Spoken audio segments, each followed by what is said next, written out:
Hello, ladies, and welcome to another episode of Finding Your Fashion Voice. Today is August 31st, 2019, and welcome, welcome, welcome. This is another bonus episode for the recent graduates, kind of like a part two to interview tips. What I like to tell graduates is this: A, curtail your resume for why you went to school, what you want, and this is going to be how you get it. Curtail your cover letter to highlight your resume. You want to get the attention. You want to feel specific. If you're in a creative field like myself, then you know we have to have creative resumes visually, in terms of on paper and in terms of video presentations. Okay? So know the background and the foundation for your field and your area of interest. If you have to, for financial reasons, create more than one resume. Create it for an industry that you know how to do and that you can do until you get into what you really want.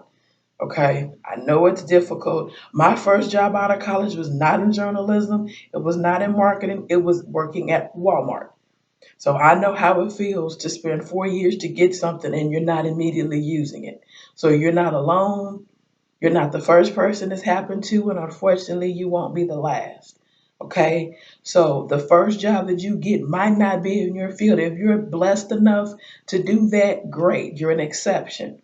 But you may have to create more than one resume.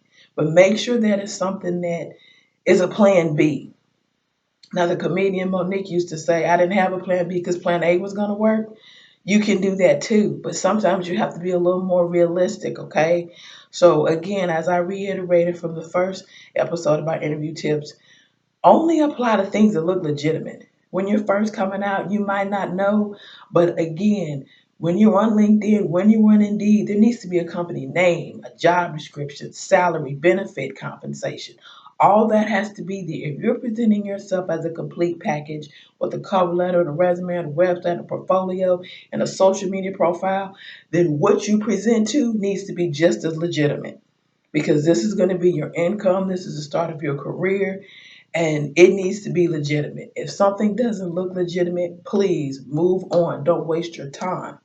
And sometimes a position will be described as something that is not. It will say OPR or it'll say marketing, and it really won't be that. Read. If it's not there, then move on.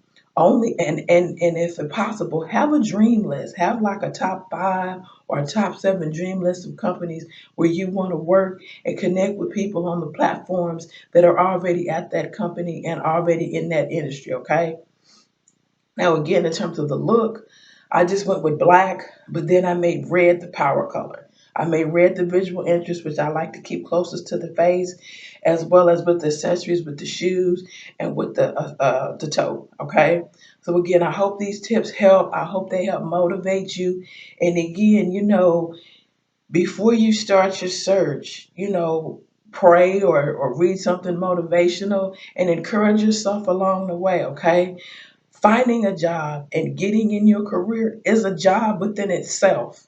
Okay, if you have the ability to be a premium LinkedIn candidate and spend the money, then spend it. If you have the ability to join your professional organizations, then do so. But I always say if someone asks for some money, move on, move on, move on.